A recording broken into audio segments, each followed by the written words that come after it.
Good evening, one and all in one. Welcome to the third Cult of Kings Starcraft 2 replay.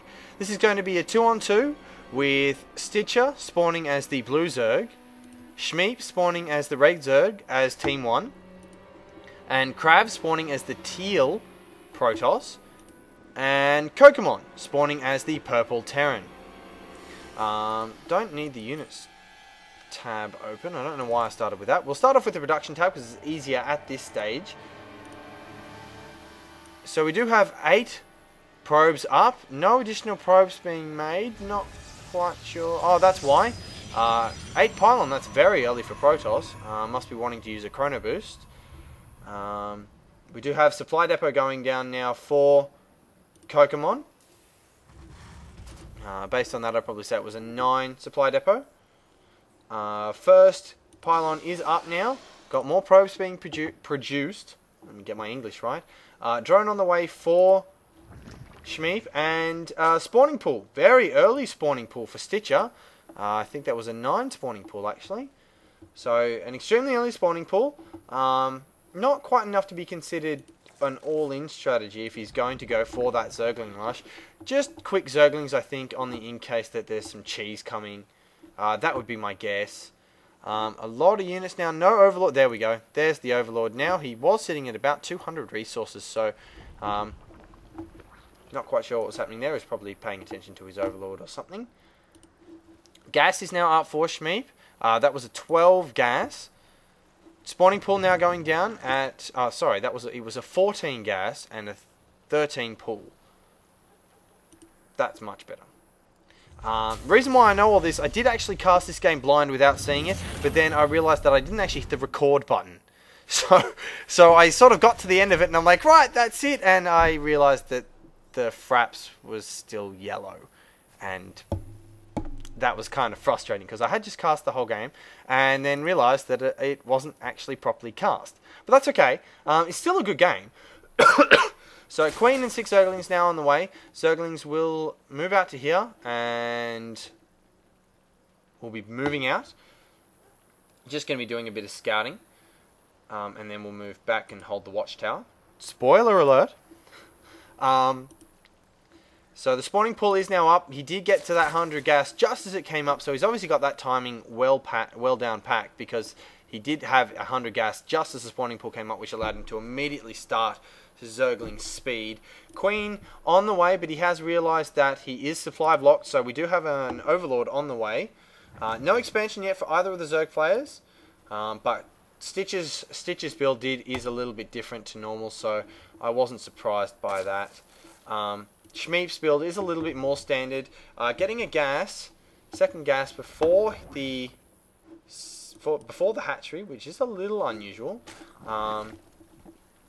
But I'm sure he has good reason to do what he's doing. Probably to... No, he's even got enough... He does have enough for the lair, so I'm not quite sure what his plan is by getting the second gas. I know it is important for Zerg to have gas because they are gas intensive. But possibly a second expansion might have been a better idea. But doesn't really matter. So Crab is 2-gate Zealot pressuring. And Kokomon is building out of 3 racks. He does have Marines and Marauders being trained. First Marauder out now. Second Marauder about third done. Barracks is now getting its reactor. So he'll be pumping Marauders out of these 2 barracks and Marines out of this one. Orbital Command now going down. You'll have to excuse my cough. I get this every year. And it sort of stays with me for about 6 months. So there isn't anything I can do. Doctors have told me I just have to deal with it.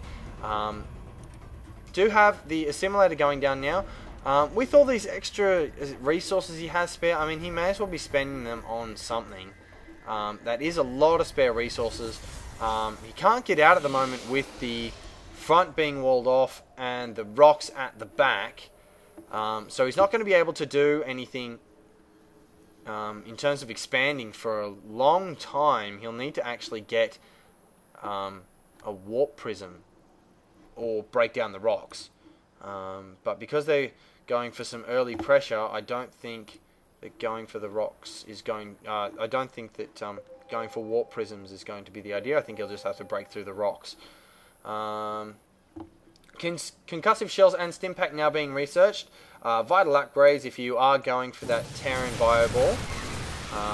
Especially because, well, obviously the Bio Ball is completely made up of units which use Stimpack, and concussive shells are almost always handy. Not always, but I'd probably say 9 times out of 10 they're handy.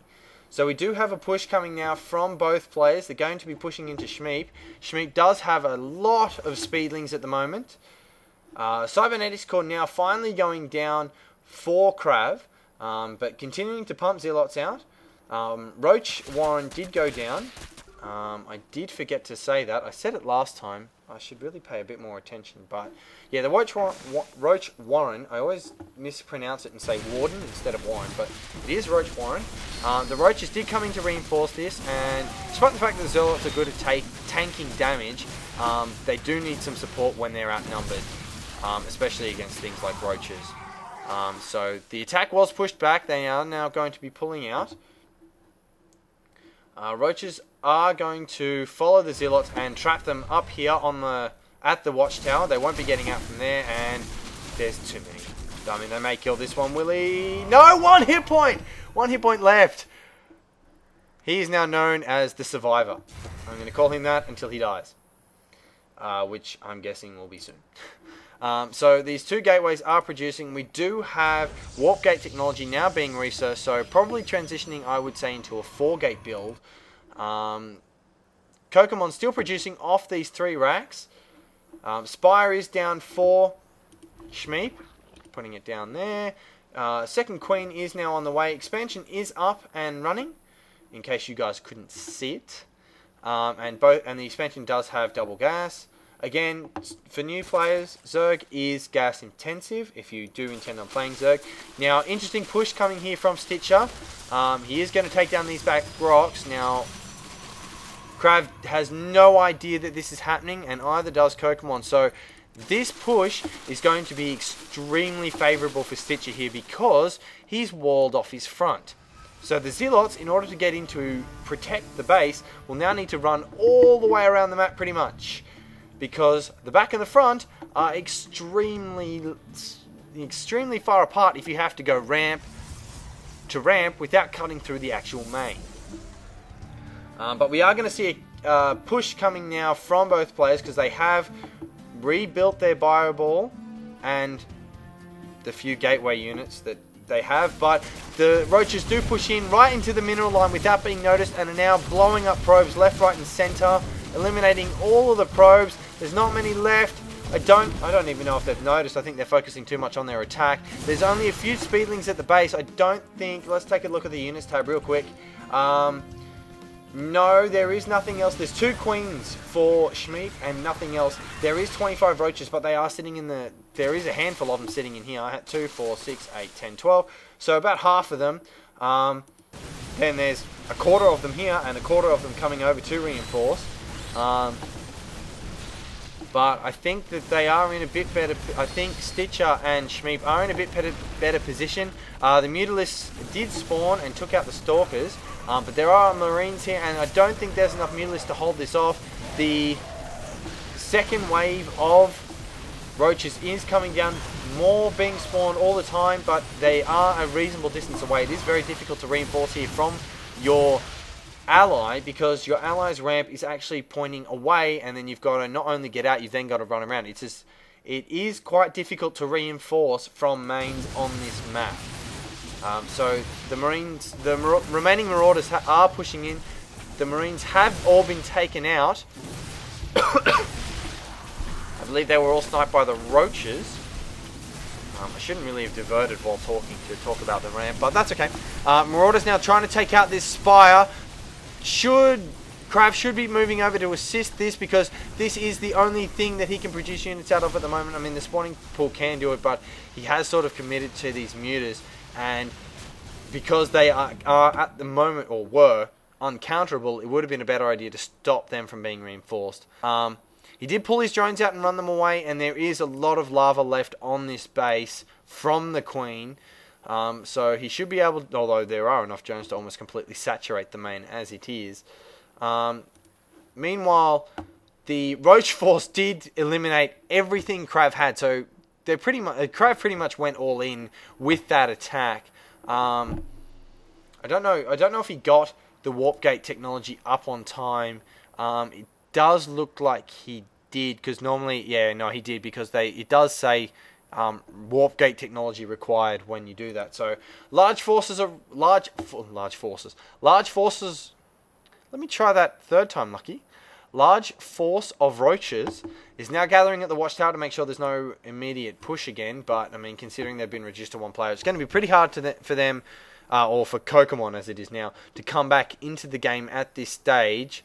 He does have his expansion online. Did just place a missile turret here. I don't know if I agree with the location of this. I think because if you do end up getting guys mining these patches, it's going to be really difficult to defend it here. Second missile turret now going down. We'll go back to the production tab so you can see what exactly is happening. Hydroden going down for Stitcher, as well as some more Overlords. I'm guessing he is currently supply blocked. No, not quite. So good. Definitely preparing for the future. Hatchery is now coming back online. Or the expansion. The main never went down. Roach is now pushing in. There's not a lot of stuff to protect this. There are a few medevacs though. They could assist with this. Roach is skirting in and out. Combat shields now being researched. That will certainly bolster the health of the Marines, who, will play a vital role in protecting against these mutalisks. Tower has been taken out now. Mutalisks are going to push in, try and do some harassment on these SCVs, but the missile tower does have them reasonably well covered. Roach is pushing back in. There are two left out here. Mutalisks flying around to get into the main to do some harassment. So Kokomon at this stage is going to be trying to focus down the Mutalisk. Wants to keep his Bioball together.